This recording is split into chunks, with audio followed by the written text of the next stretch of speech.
Welcome to another episode of Open World Chat, where you get me, John Odom, and Jim Dandino is back. The two of us together again after a very long time. Say howdy, Jim. Howdy, Jim. Wait, howdy, Jim. Howdy, Jim. It works this time. It works this time. It works this time. I love it. For those of you who don't have some type of fourth seeing here, what do you call that? Oh, Jesus. I'm going to have to edit this out. Anyways, for those of you, sixth sense. For those of you who don't have some sort of sixth sense, he's making that statement because our guest today is in fact another Jim Infantino, novelist, musician, one of these people who does all kinds of things, and I hate people like that because I can't do any things, but it's all right. Also, relative to a particular person of interest to us in geekdom, and we may be able to squeeze some stories out of them. But we are here not to talk about people in his bloodline. We are here to talk about Mr. Infantino himself. Jim, thank you for joining us. Pleasure. Thanks for inviting me. Oh, it's great to have you here. Now, a lot of things we could talk to you about. Then the first one, I am ashamed to say that I have not yet read your novels, the Wakeful Wanderer series. So you are in, massive company, really huge numbers of people. Yeah. So why don't you give us the ABCs? I mean, I've got the basic gist, and I intend to pick one up this week after this interview is done. But why don't you give us, tell us the story is and what made you write it? Yeah, gladly. So I'm a songwriter primarily. And what happened was I was on a bus coming home from a gig with my keyboard player, Josh Cantor, who he's the most famous member of our group because he is the organist at Fenway Park. And we were coming back from a gig at the Living Room, I think, in New York. And this was 2011. And it was a double-decker bus, and I could see down into other cars. And I saw that, like every other car, the driver was texting. And I thought, the obvious thing to think is that's terrifying. But then there was another thought, which was, this is such an incredibly compelling form of communication, just sending a little bit of text back and forth all the time, that people are willing to risk their lives for it and risk other people's lives. And then I thought, well, that's not going away.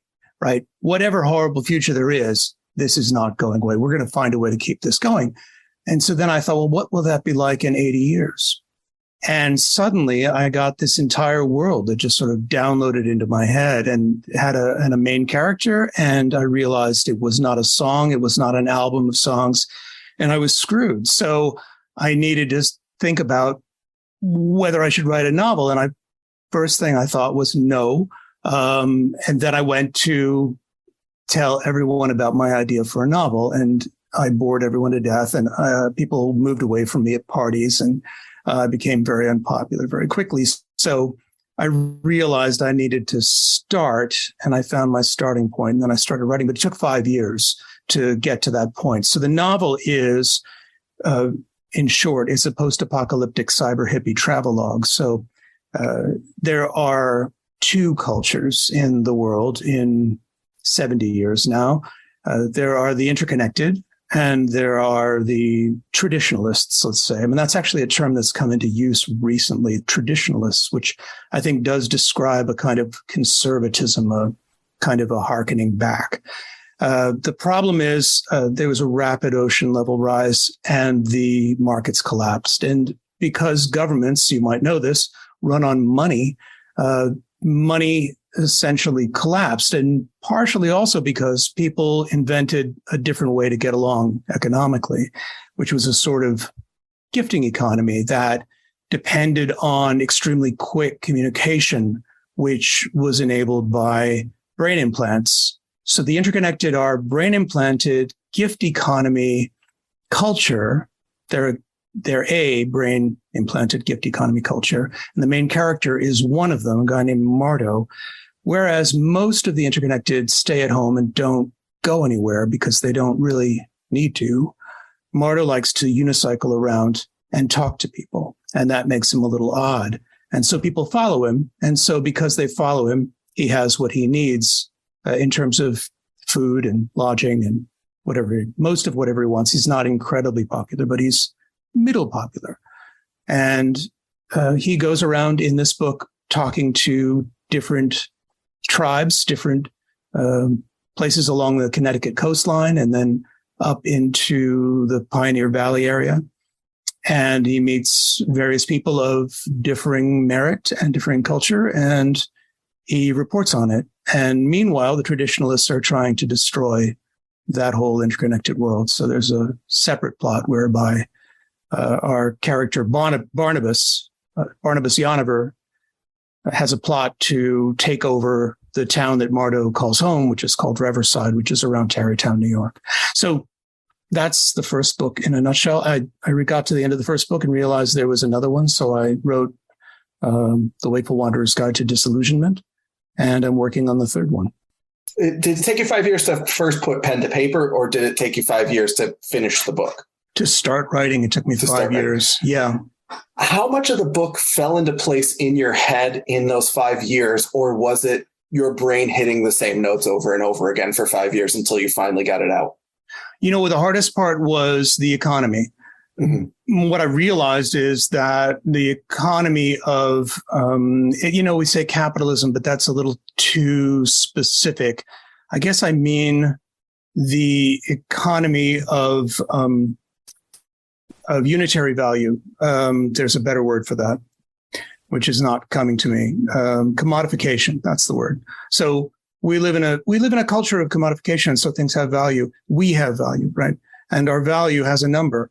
And we think a lot about this, right? I think what I discovered was that in order to really fully imagine a world in which there wasn't really money, there was only kind of reputation, I had to realize how much of my own mind was colonized by this idea of commodification. So part of the 5 years was living in that world and that mindset, the interconnected. The traditionalists are easy to get because they're just us.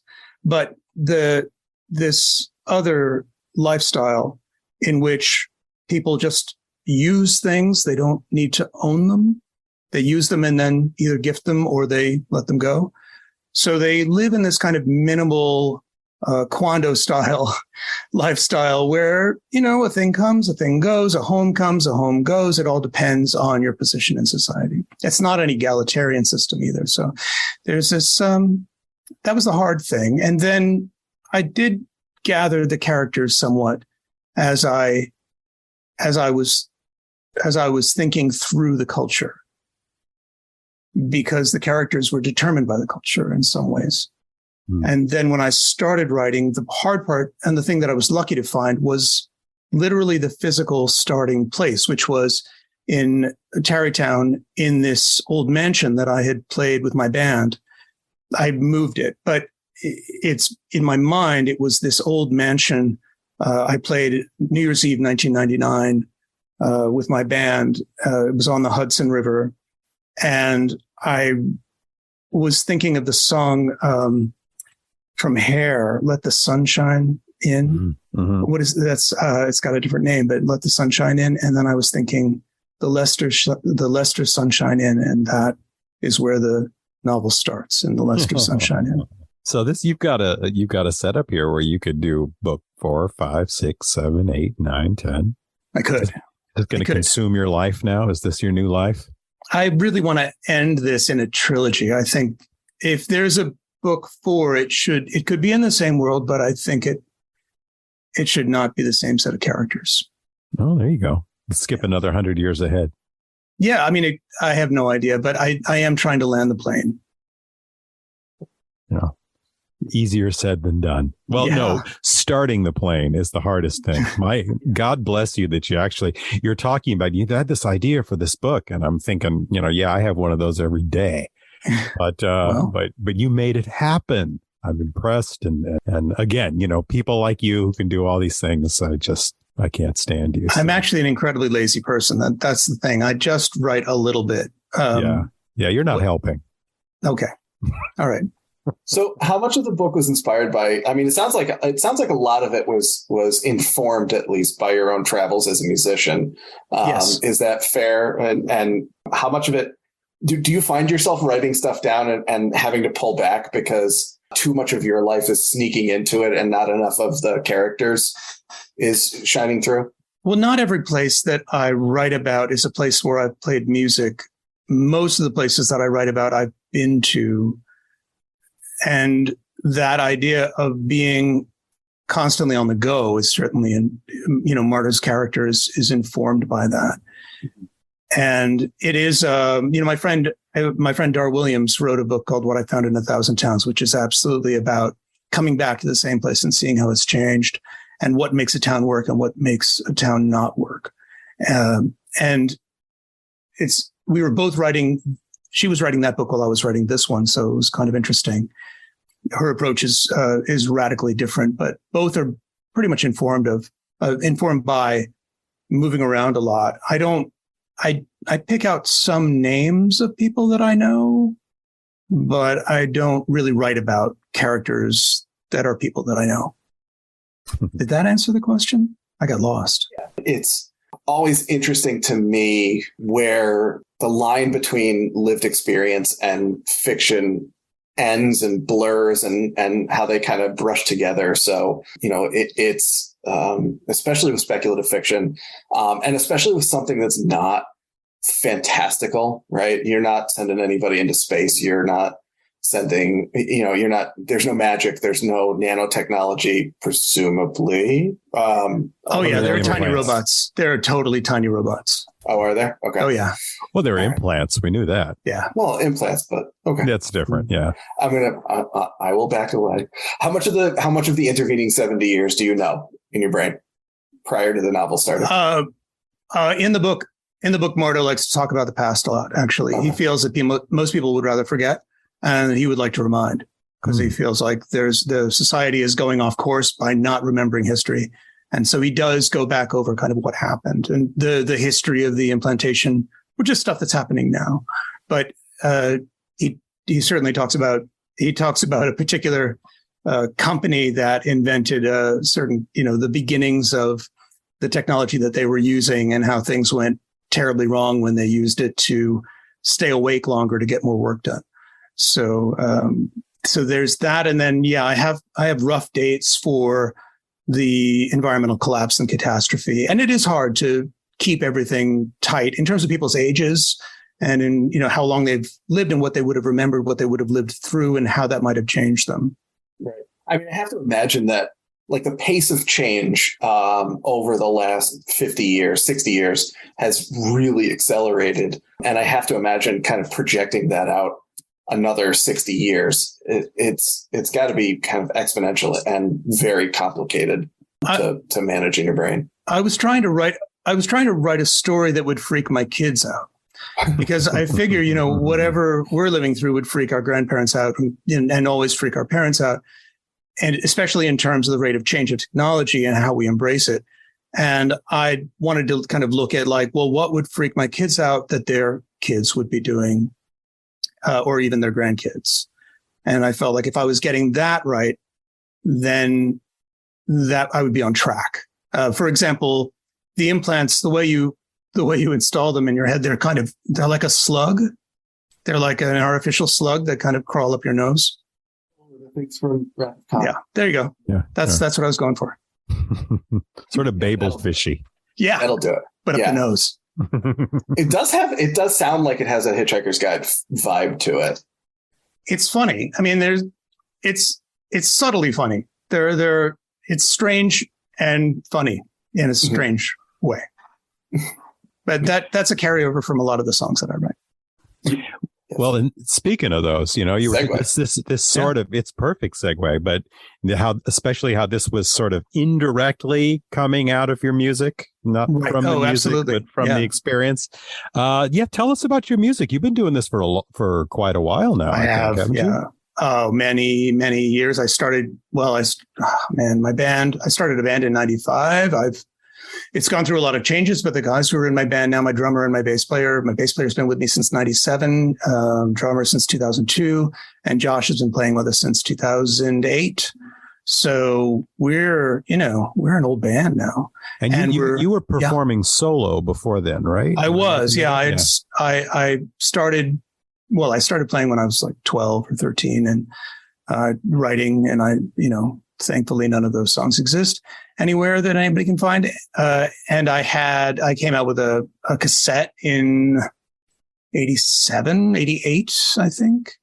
And then I just sort of continued from there. I was a busker for a while. I was in the subways playing. I was, playing in Harvard Square.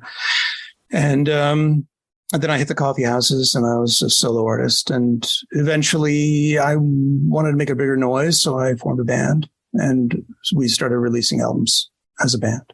Well, you were part of the wave, man. The big, that New England sort of neo-folky wave thing. It was super exciting, actually, I have to say. It was pretty great. Yeah, I love that stuff. I love, I'm familiar with your stuff from a ways back. So cool. Definitely a fan. Oh, thanks. Yeah, but you got it. The name of the band, Jim's Big Ego. I love this. Tell me why.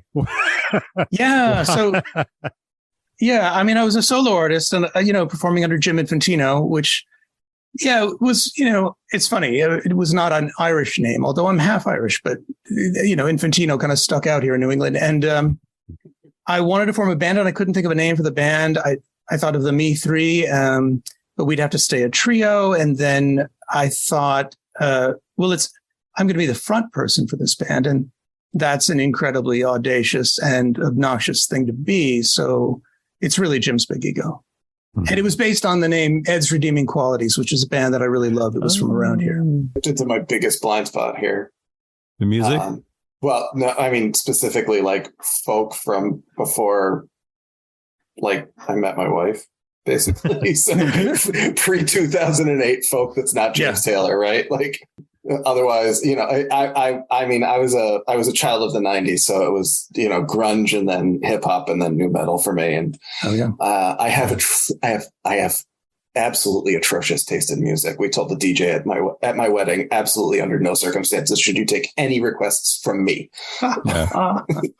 Well, you're a kid. See, that's the thing. You're just a young man. You missed all this stuff. Yeah, I'm a whippersnapper of 41. Yeah, my wife and I, we totally surf that New England folk thing. You mentioned. I have not seen you in concert, Jim, but you mentioned Dar Williams. Seen her 2 or 3 times. Yep. We always flip out every time Patty Larkin's around and see her, and whole bunch. All y'all. Apparently, except for you. We'll get to you, though. Okay. All right. I promise. Make your way up here, and you're an easy sell. I love to play Vermont. It's been years and years. Probably all the clubs that I used to play are gone. Nectar's is still around. Oh, Nectar's is still there. Okay, great. Yeah, the open-faced turkey sandwich. Yep. That was what the band it's still on the menu. Required. Oh, really? Must have the open-faced turkey sandwich when we go. This one's going to be a challenge to edit. No, it's not. Just leave it. Why would you take anything about sandwiches out? No, they're so good. The sandwiches are staying definitely. Don't worry. Thank God. I mean, we do need to have a sandwich episode. I feel like that's an obligation at this point. Now we've spoken into existence. This is great. We're working on a new record now. We're in the studio. We got our basics done, cool. And so when we have that finished. Record, it's a funny word. When we have the recordings done, the singles, we're going to have 10 singles, then we definitely would love to tour around and promote it. That'd be awesome. And don't sleep on cassettes, though. I heard they're back. Our cassettes are back. Okay. I did actually hear, I think I read something somewhere about people trying to bring cassettes back. Well, tell me when cassette players are back, and then maybe there'll be something to talk about there. You don't have anything on your shelf? Oh, I do. Sure. I figured. But I don't know. The market seems to, well, never mind. No, I mean, I think I've had, barring the flood that just happened last night, I think I have the same stereo that's been chasing me around since college. So I'm pretty sure I could play a cassette in a pinch. So does that mean that vinyl is on its way out? I don't know. Sure. I don't think so. No, the vinyl craze has been amazing. It's a high-end collector's thing now. It's not. I don't think that's going anywhere. Okay. That's not going anywhere. I'm not convinced that anybody plays any of this stuff. I think they just put it on the shelf. I think you're absolutely right. They play it once as soon as they get it. Status symbol. Yeah. Shows you're sophisticated. So one of the reasons we wanted to have you on here was to pick your brain about some stories about another also legendary Infantino. Far more legendary. Far more. Well, depends on whether you're talking, New England folk circuit or it's all about context. But yes, Carmine. So he's my uncle. Yeah. Your uncle. Okay. My uncle. Yeah. So my father's brother, and they grew up in Brooklyn together. And my dad took off he took off during the Korean War, but he didn't actually go overseas. He was also an artist, and he ended up on Governor's Island making posters for the army, recruiting posters, and which was a pretty sweet gig considering. So in some ways he lucked out. He always felt guilty that he wasn't seeing combat that other people did. And I think that is common for people who live through times of war like that, especially when there's a draft. And he moved to Manhattan shortly after that. Carmine was in the comic book business, but living at home most of that time. And he was already making a name for himself. And actually, for a while, my dad went, I forget what the comic book company was. It wasn't DC, I don't think, and drew like Westerns. So he was an illustrator at the comic company that my uncle was working at early on. So there you will find a Jim Infantino. My dad's name was Jim. Every once in a while, you'll find a Jim Infantino artist or pencils on some of the very old Western comics. But Carmine, put his name on the map when he redesigned the Flash.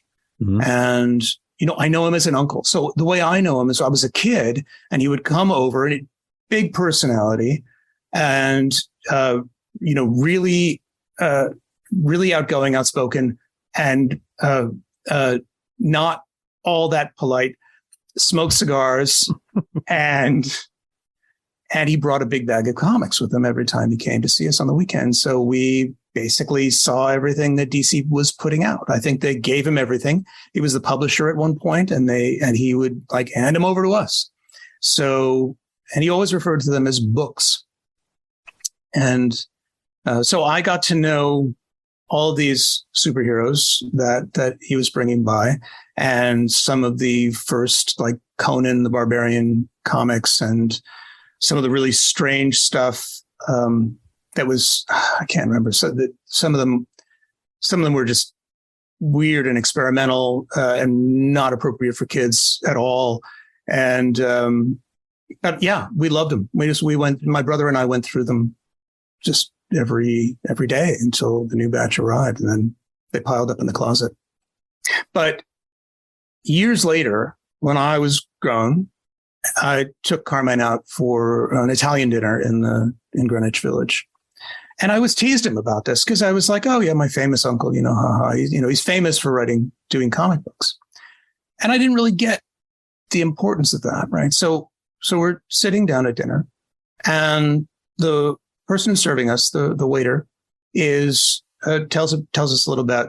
Carmine asked him, where he's from, and he said he's from Brazil. And I said, well, you're serving the famous Carmine Infantino, and he drew the Flash, and the guy lost it. He said, what? You did what? He said, those comic books gave me the courage to leave Brazil and come here. And Carmine then looked at me and said, Jimmy, they translate the books so they work all over the world. That doesn't work with movies the same way. It doesn't work with many other. It doesn't work with novels the same way. But because we have these bubbles and we can put different text in it, so we can have translations. And so these are global books that work everywhere. And I suddenly realized what an idiot I'd been, that what he was doing actually was affecting people's lives and really did make a difference in some strange ways. It sounds like you were nurtured in a wildly artistic setting. How much of their kind of visual arts language do you see? And I know I'm sure we'll get to the Ballad of Barry Allen, which was very good. I enjoyed it a lot. Sure. But how much of that visual arts language do you find translating into your music? Well, I mean, originally I did think I would be a graphic artist of some kind. But I think when the time came to apply to a place called Cooper Union, I chickened out. And all of my friends were going to liberal arts schools. And so I did too. And there I got more into drama and got more into playwriting. And I definitely was playing more music in college. And the graphic artist part dropped off. But at an early age, one of my best friends on the Upper West Side, I grew up on the Upper East Side of Manhattan, the Lower East Side of Manhattan. And my best friend for many, many years, and we still stay in touch, is Nick Bruhl. And Nick Bruhl has written a series of books called the Bad Kitty books that my kids love. And I think are maybe the number 2 book at some big publishing house like Simon & Schuster or something. And he and I were constantly drawing when we were together. We were always drawing characters and trying things out. And we would spend all day basically in his room on the top of this old brownstone, just drawing characters. But it wasn't something, I guess, I didn't feel like I was particularly great at it, or I really needed more schooling in it to take it any further than just something I did for enjoyment. But my brother did. My brother studied. He studied fine arts and something else at Cornell, and he's now creating cartoons. So he's like a writer for a series of cartoons for a lot of different networks, for Cartoon Network, for Nickelodeon, for Disney, and he was involved in the Marvelous Misadventures of Flapjack, Camp Lazlo, Regular Show, Star versus the Forces of Evil, and he's doing a number of different things for Nickelodeon right now. So he's giving Carmine a run for his money, I think. Do you have any relatives who grew up to just be like garbage men or something? My uncle was my other uncle on my mom's side was a salmon fisherman. Okay. How's that? Oh, sorry. Yeah, but so you're kind of like the I love to sing a chick, like that cartoon where they're all like, and then you pop out. I love to sing. Moon and a June and a Springer. Yes, you're not quite. You're in the, broadly speaking, in the family business, in the family sphere, but you're charting your own way. Got to respect that. Yes, although my grandfather played saxophone in Harry Warren's band, Chattanooga Choo Choo, and stuff like that. They played the Speakeasies in the 1920s. And so there was music. My mom actually is really talented musically, but won't admit it. She's also a much better artist than any of us, and she also won't admit it, but she is. So yeah, there's stuff that runs that runs genetically, or it might just be that we have no sense of proportion and we think we can do all this stuff. Yeah. That might run in the family, I will say that not having an artistic bone in my body, thinking that you can do stuff does take you quite far in life. Yeah. Either way, we have to have you back for the nature versus nurture show. That I'm sure we'll inevitably have. We'd love that. Yeah. Well, tell us about now. Jim referred to the Ballad of Barry Allen, and that's it's a pretty popular song of yours. And yeah. I don't know your entire catalog to know if this is, the only place where this kind of family experience is squeaked out or not. No, I've written about different relatives. There's a song called Los Angeles that's about my great aunt, but and I wrote a song for my grandfather, but I recorded it once, but it's not really available. But this song, the Ballad of Barry Allen, I thought was a throwaway. I just started with like a drum machine loop, and I started playing this riff over it. And I was thinking about, can the Flash turn it off and on? Or is the Flash always on and just being nice for all of these slow people? And I started to think more about that. And then I got into what's that like? So in a sense, it's the same process as writing a character in a novel. You get in their head, you kind of think about what it would take to be able to dodge cars, bullets, speeding trains, you couldn't do that if your mind was working at the same speed as our minds. So pretty much everything is way too slow for him. And then I just wrote the song from that point of view, like a character study. And I played it. We had a tour manager at the time. Autumn Pincus was in the van with us and driving us place to place. And she came over and I was like, I've got this weird song. I don't think it's any good. What do you think? And she said, I like it. And so I kept it. And then I recorded it with my favorite producer, Ducky Carlisle, and the band. And we put it on a CD, They're Everywhere. And the CD cover for They're Everywhere, the pencils are by Carmine. The colors are by the inks are by my brother John, and the colors and the rest of it are by me, the lettering. So it is of a kind of a superhero emerging from a building fighting the aliens. So, and it's very Carmine. It's like an exaggerated version of what he did. So we were really pleased with that. And then it took off. Then I don't think we ever made a video for it, but so many other people did. So it's just all over YouTube. And you were surprised that it took off? Yes, I was. I wrote it when I played it for Carmine. He was like, "Okay, that's good, Jimmy. Make sure you don't get sued by the industry, because they're going to bring 80 lawyers and you're going to bring one, and you can't win, Jimmy. You can't win." So that's me doing Carmine. That was not the song that I thought would take off from that album, but you never know. Well, you hit that vein. It's like the guy in the restaurant, right? You never underestimate just how much this stuff, gets to so many people in so many ways. It's so important to them. So there you go. Yeah.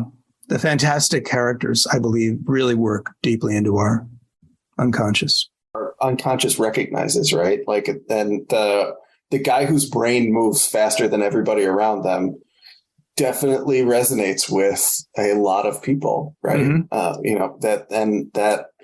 The way it's described in the song is it catches the frustration, but it catches the beauty of it too. So yeah, there is a quality to the character. I mean, this is not how he's portrayed in the comic books, and it's not how he's portrayed in the show or the movies. Right. But there's a quality to him in the song that I definitely love, which is he's saying how exciting your lives must be. Mine is so boring. Jim D. I'm thinking I'm not remembering any time where the comics have ever really looked at this in the Flash. Although I know Marvel has with Quicksilver, but They went a completely different way. It makes Quicksilver into a dick. Right, but there's the psychiatrist issue of X Factor. Well, that's what I was thinking of. Yeah, it's about imagine the whole point of it is standing in line at an ATM behind somebody who doesn't know how to use the machine. That's what his whole life is like. And all like that. But they've never played with this with the Flash, have they? No, because he's a good guy, right? Like Quicksilver started out as the Brotherhood of Evil Mutants. And his wife cheated on him a bunch in Avengers, right? With a realtor. So like Crystal, absolute trash. She's fantastic. But like, Barry Allen, like this is the DC Marvel difference, right? Mm-hmm. Like Barry Allen's a good guy. Barry Allen is a hero. Quicksilver does good, but it's against his nature. Yeah. I just thought it was an interesting direction that hadn't been mined, Right. Well, which is why I think this works, because it doesn't try and make him sound like an asshole. It makes him a little bit sad for people, or sad for himself that he's not experiencing the world the same way as everybody else. Well, it's a great song. Thank you. I enjoyed it a great deal. Oh, and I should ask, where can folks find you on the web? This is a question I'm always supposed to ask. So I have too many websites. The best place for the book is wakefulwanderer.com. Wakeful Wanderer, wanderer.com. I know. Say that 10 times real fast. I tried. And my band is at bigego.com. And I have more information, sort of a hodgepodge conglomeration of stuff at jiminfantino.com. And I'm doing a podcast with my friend Lionel.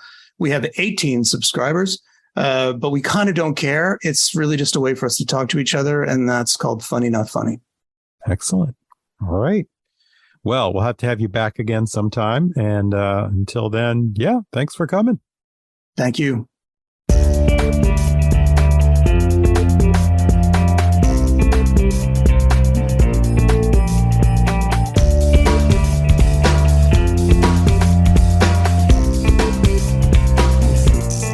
I've got time to think about the beauty of 1,000 variations of the beating of a wing, of a hummingbird suspended in the aspic of the world, moving slower than molasses as I'm off to catch the girl who's falling off the bridge, and I'm there before she knows it. I'll be gone before she sees me. Got my hand around her waist, I've pulled her back to safety. By the time she knows what's happened, there'll be someone else who needs me, 'cause time keeps dragging on and on and on and on. Time keeps dragging on.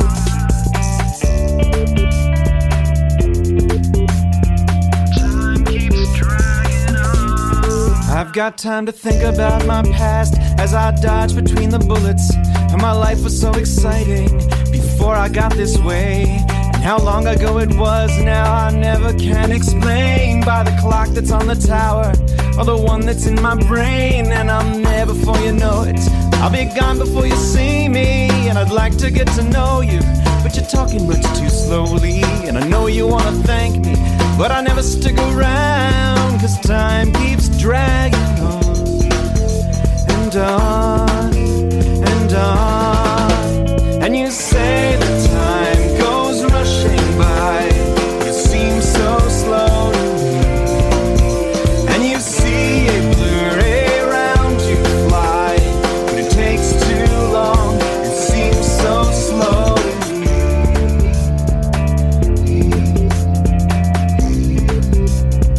Time keeps dragging on.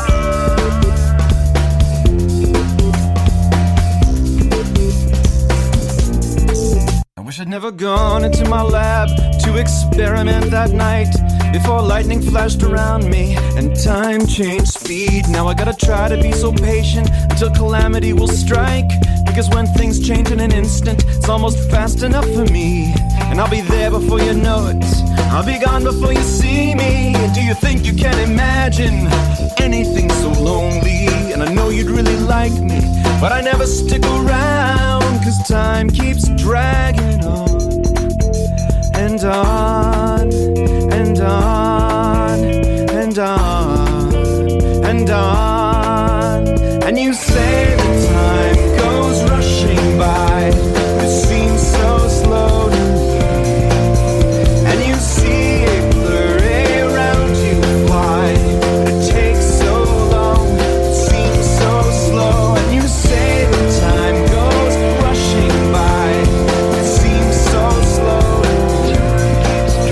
You complain I'm gone before you blink your eye, it takes so long, it seems so slow. And you say that time goes rushing by, it seems so slow. And I wanna be there while you laugh or cry, it takes too long, it seems so slow.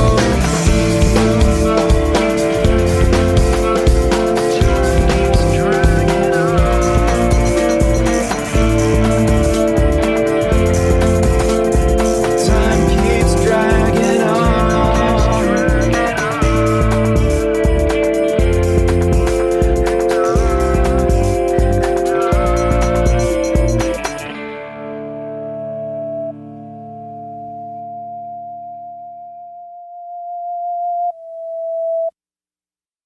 And that was the Ballad of Barry Allen by Jim's Big Ego.